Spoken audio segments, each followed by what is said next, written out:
दोस्तों नमस्कार। 4 PM news network पे आप सबका बहुत बहुत स्वागत है। मैं हूं आपका दोस्त मयूर जानी। आपने देखा होगा मैं जनवरी में से लेकर फरवरी के कुछ दिनों तक जो है लगातार कुछ कश्मीर पे, श्रीनगर पे, जम्मू कश्मीर पे मैंने एपिसोड्स किए थे। मैं वहां गया भी था और वहां जाके लोगों से मैंने बात भी की। वो भी आपने देखा और आपने जो है इसको बहुत पसंद भी किया था। उसके बाद जब जब भी मौका मिला है तब तब हम जो है वो कुछ ऐसे मुद्दे पे बात करते हैं जहाँ जो कश्मीर से जुड़े हो।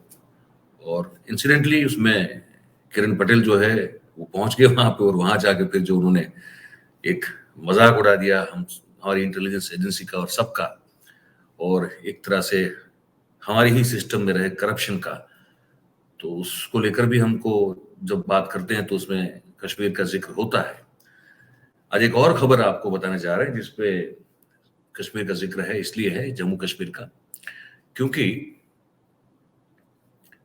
एक टेररिस्ट ऑर्गेनाइजेशन है, उसका नाम है the resistance front, TRF short में कहते हैं इसको, जो अभी नया नया जो है वो उसका जन्म हुआ ये बताया जा रहा है। उसके बारे में बताऊंगा आपको मैं। वो जो टेररिस्ट ग्रुप है उसके बारे में भी बात करूंगा। क्या क्या कैसे शुरू हुआ, कहाँ से ऑपरेट होता है, कौन इसको ऑपरेट करता है, ये सब बातें जो जितनी हमको पता है वो आपको बताएंगे। लेकिन पहले ये बात करते हैं कि एक सूची, एक लिस्ट जारी किया है इस टेररिस्ट ऑर्गेनाइजेशन ने, और उस लिस्ट में जम्मू कश्मीर में कार्यरत राष्ट्रीय स्वयंसेवक संघ के 30 पदाधिकारियों का नाम है, उनके नाम है। और TRF ने ये कहा है कि इन सबको जो है गोली से उड़ा दिया जाएगा, इन सब की हत्या कर दी जाएगी। और ये हम आगे से बता रहे हैं ताकि आपको जो सुरक्षा को लेकर करना हो कर लो, लेकिन हम जो है इनको मार गिराएंगे। और इसकी एक मॉडस ऑपरेंडी है, एक तरह से काम करने की एक पद्धति है। मैं जब अपने श्रीनगर के मेरे जो पत्रकार मित्र हैं कुछ, उनसे इस बारे में बात करके और ज्यादा जानकारी पाने की कोशिश कर रहा था, तो मैंने पूछा कि भाई ये कितना सीरियस थ्रेट हो सकता है। तो उन्होंने कहा कि देखिए ये जो टेररिस्ट ग्रुप है, ऑर्गेनाइजेशन है, वो ऐसा ही करता है। और जब वो लेट 80s का जो एक बहुत भयावह मिलिटेंसी का दौर था, तब भी ये होता था कि उस समय जो है पंडितों के नाम की सूची बनती थी, और उन पंडितों के नाम की सूची को फिर जो है दीवार पे जो है पोस्टर के तौर पर चिपकाया जाता था कि ये हिट लिस्ट में है। और हिट लिस्ट में होने के बाद से उन पर जो है हमले होते थे और उनको मार दिया जाता था। और उसके बाद ये जो ग्रुप फिर से जो एक्टिव हुआ है, ये अपने आप में एक नया बना हुआ ग्रुप है। लेकिन ये जब से एक्टिवेट हुआ है तो ये भी जो है इस तरह से लिस्ट जारी करता है और उसके बाद फिर अटैक करता है और जो है वो हत्या करता है। तो वो 30 लोग हैं जो जम्मू कश्मीर में ही राष्ट्रीय स्वयंसेवक संघ के लिए काम करते हैं। उनके भिन्न भिन्न पद पर रह के संघ के लिए काम करते हैं। वो 30 लोग कौन से हैं, पहले मैं वो 30 लोगों का नाम आपको जो है बता दूं। तो नाम देखिए कुछ इस तरह से हैं जो ये सूची है इसमें, कि सभी सभी सभी के सभी लोग जो है वो वहीं से हैं, जम्मू कश्मीर से ही हैं। पर मैं नाम पहले से बता दूं और क्या पद है उनके वो भी बता दूं मैं आपको। ये लिस्ट बिल्कुल मेरे सामने है। ये सबसे पहला नाम दिया है इस टेररिस्ट ग्रुप ने, इस सूची में सबसे पहला नाम जिसका रखा है वो है संगीता आनंद। वो जो है वो VP है जम्मू कश्मीर की, पूरे जम्मू कश्मीर की। और दूसरा नाम है करुणा छेत्री, वो भी VP है, उपाध्यक्ष जिसको कहते हैं वहाँ जम्मू कश्मीर क्षेत्र के। फिर मोहम्मद हारून है, वो सेक्रेटरी हैं ST मोर्चे के जम्मू कश्मीर के लिए। फिर इरशाद तंत्री है, वो है डिस्ट्रिक्ट प्रेसिडेंट है कुलगाम के। Manzoor Ahmad district president Kulgam. शाबिर अहमद बट, वो साउथ कश्मीर जो है उसकी जिम्मेदारी उनको दी हुई है। मुश्ताक अहमद मलिक हैं, वो प्रेसिडेंट है अनंतनाग जिले के। फिर एम मोहम्मद मुजम्मिल है, वो है उधमपुर जो है उस जिले के वो अध्यक्ष हैं राष्ट्रीय स्वयंसेवक संघ के लिए। फिर गौहर डार हैं, वो जनरल सेक्रेटरी हैं साउथ कश्मीर के लिए। फिर एक है वसीम हयात, जो कि एसटी शेड्यूल ट्राइब जिसको कहते हैं, उस शाखा का उस प्रशाखा के अध्यक्ष हैं जम्मू कश्मीर के लिए। ठीक है। फिर मोहम्मद इकबाल शेख हैं, वो पुलवामा जिले के अध्यक्ष हैं। अफरूजा बानो है, वो बारामूला की अध्यक्ष हैं। ठीक है। शमीमा बानो है, वो जनरल सेक्रेटरी है जम्मू कश्मीर की। ठीक है। मोहम्मद आजम है, वो एसटीएम प्रेसिडेंट है राजौरी जिले के। जफर हुसैन गुजर है, वो प्रेसिडेंट है कुलगांव के। मेहर दिन बट है, वो शोपियां डिस्ट्रिक्ट के अध्यक्ष हैं। मुश्ताक बुरजान जो है वो भी जो है एसटीएम वर्टिकल में वो अध्यक्ष हैं शोपियां जिले के। फिर सुमेरा बानो जो है वो बारामुल्ला की जो है उपाध्यक्ष हैं जिले की। और जमरुदा अख्तर जो है वो भी बारामुल्ला की जिले की डिस्ट्रिक्ट की वो उपाध्यक्ष हैं। और मुबीना अली हैं, वो बारामुल्ला की भी वो भी एक उपाध्यक्ष है, वो सेक्रेटरी है, सचिव है संघ के लिए।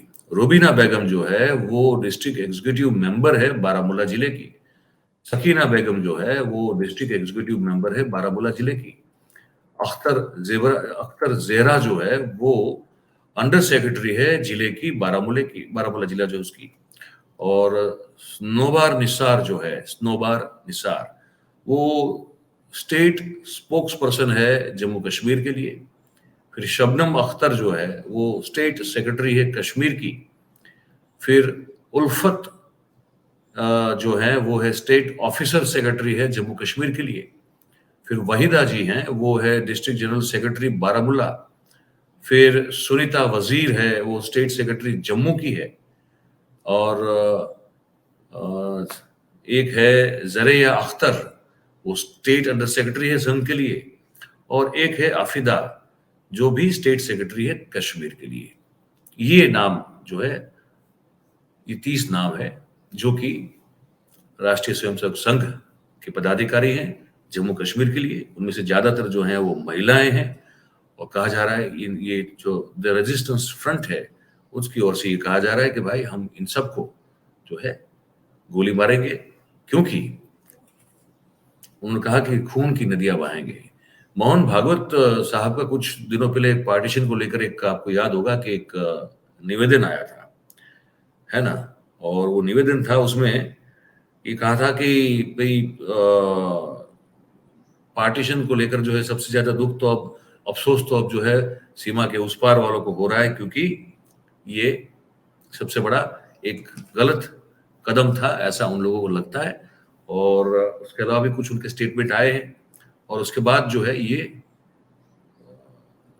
रेजिस्टेंस फ्रंट, ये जो है इसने अब ये धमकी दे दी है। अच्छा, ये कौन चलाता है? तो पता ये चल रहा है कि इसकी जो लीडरशिप है वो है साजिद जट, सज्जाद गुल और सलीम रहमानी जो है, ये इनके लीडर्स माने जाते हैं। इसका बेस जो है वो बताया जा रहा है कि वो कराची में है और कराची से ये ऑपरेट होता है। और 2019 में जब ये धारा 370 को इनऑपरेटिव कर दिया गया, उसके बाद से इसका जन्म हुआ है। ये भी बताया जा रहा है कि ये जो टीआरएफ है, वो टीआरएफ वैसे एक तरह से लश्कर ए तैयबा का ही एक शेडो ऑर्गेनाइजेशन है। ये बताया जा रहा है कि भाई अब क्योंकि लश्कर ए तैयबा और समझ लीजिए कि और भी जो दूसरे टेररिस्ट ऑर्गेनाइजेशन थे, है ना, तो उन सब पर यह था कि वो एक इस्लामिक मूवमेंट वाला एक ठप्पा लगा हुआ था।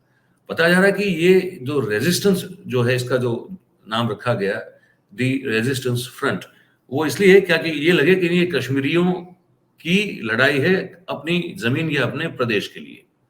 ये एक एक इंटरनेशनल लेवल पे इस तरह से एक चीज को एस्टैब्लिश किया जाए, ये सोच रखकर इसको खड़ा किया गया। शुरुआत इसकी जो की गई, बताया जा रहा है कि वो सिर्फ इंटरनेट पे एक ओपिनियन जनरेट करने के एक टूल की तरह की गई। तो शुरुआत में ये सिर्फ ऑनलाइन पे जो है इसका अस्तित्व था। 6 महीने के बाद जो है फिर जब इसका ट्रैक्शन जो है काफी बढ़ा और जो सेपरेटिस्ट हैं उनकी पसंदीदा एक समझ लीजिए ऑनलाइन प्लेटफॉर्म ये जब बन गया, उसके बाद ये बताया जा रहा है कि इसको जो है ठीक से जमीन पर ऑपरेटिव करने का काम सोचा गया और वो करने के लिए, और जैसे मैंने कहा कि लश्कर से एक ध्यान हट जाए और एक अलग फ्रंट है जो कि कश्मीर के लोगों का है और कश्मीर की आजादी चाहता है उस तरह से, और वो इसलिए रेजिस्ट कर रहा है। तो ये एक पूरा नैरेटिव खड़ा करने की एक कोशिश जो है ये की गई, ऐसा बताया जा रहा है। और उसके बाद जो है कुछ जो पंडितों की टारगेटेड किलिंग जो शुरू हुई है, तो बताया जा रहा है कि ये जो है ये हर बार शायद ऑलमोस्ट हर एक बार ये हुआ है कि इसी फ्रंट ने वो कश्मीरी पंडितों की जो किलिंग्स है उन किलिंग्स की जिम्मेदारी ली हुई है। और इस बार इन्होंने ये 30 जो है जम्मू कश्मीर में काम करने वाले राष्ट्रीय स्वयंसेवक संघ के पदाधिकारियों की सूची जारी कर दी है। तो बताया जा रहा है कि अब इसको एक सीरियस थ्रेट के रूप में देखा जा रहा है। तो एक तो ये खबर थी जो हमको लगा आपको बता दें, और दूसरी खबर जो हमने आज हमारे पहले वाले एपिसोड में बताई थी किरण पटेल को लेकर, उसमें एक अपडेट अभी अभी आया है, तो मैंने कहा आपको बता दूं। वो अहमदाबाद क्राइम ब्रांच की जो हमारी पुलिस है वो तो पहुंची हुई है। बात ये थी कि सुबह सुबह निकलने वाले थे अहमदाबाद आने के लिए, लेकिन आज दोपहर तक तो वो किरण पटेल को लेकर निकल नहीं पाए हैं। ये हमारे जो वहाँ के पत्रकार मित्र हैं, जर्नलिस्ट फ्रेंड है श्रीनगर से, उनसे हमारी जब बात हुई तो उन्होंने कहा कि नहीं, अभी तक वो नहीं निकल पाए हैं। और दूसरा एक अपडेट जिस पर मैं विस्तार से बात करूंगा, वो पूरी जानकारी मेरे पास आ जाए उसके बाद, लेकिन एक अपडेट है, एक वास्तविक वहां की जो है वो यहाँ जो नहीं हो रहा है वहां हुआ है। वहां ये हुआ है कि 18 लाख रुपए की धोखाधड़ी की एक एफआईआर किरण पटेल के खिलाफ वहां दर्ज हो चुकी है। तो कोर्ट ने कहा है कि इस पर भी सविस्तार जांच होनी चाहिए। यहाँ ये हो रहा है कि अहमदाबाद पुलिस जो है वो कोशिश में लगी हुई है कि भाई जिनके साथ ये धोखाधड़ी हुई है तो वो फरियाद करें, लेकिन वो 2 नंबर का पैसा है ज्यादातर, तो कोई फरियाद करने को आगे आ नहीं पा रहा है, वहां हो गई है। तो इसके चलते अब ये भी एक सवाल हो सकता है, अपडेट थोड़ा देर से आएगा हमको आज इसमें, कि अगर इस 18 लाख की धोखाधड़ी की जो फरियाद दर्ज हुई है कश्मीर में, तो क्या इसके चलते अब कोर्ट कस्टडी देगी? क्योंकि कोर्ट ने आदेश तो दे दिया पुलिस को कि इसकी बिल्कुल जो है डिटेल में जांच जाके कीजिए और पता लगाइए कि इसमें से और कैसे ऐसे कितने किस्से हो सकते हैं जहां पे किरण पटेल ने कश्मीर में लोगों को चूना लगाया हो। तो ये एक अपडेट के तौर पे दे रहा हूं, इस पर मैं पूरा कार्यक्रम जो है हो सकता है कि फिर बाद में आपके लिए जो है प्रस्तुत कर दूंगा। तो इस बातचीत को आप कैसे देखते हैं, कैसा आपका प्रतिभाव है, क्या है, राय क्या रखते हैं, टिप्पणी क्या करना चाहते हैं, आप जरूर जो है हमारे कमेंट बॉक्स में कीजिएगा।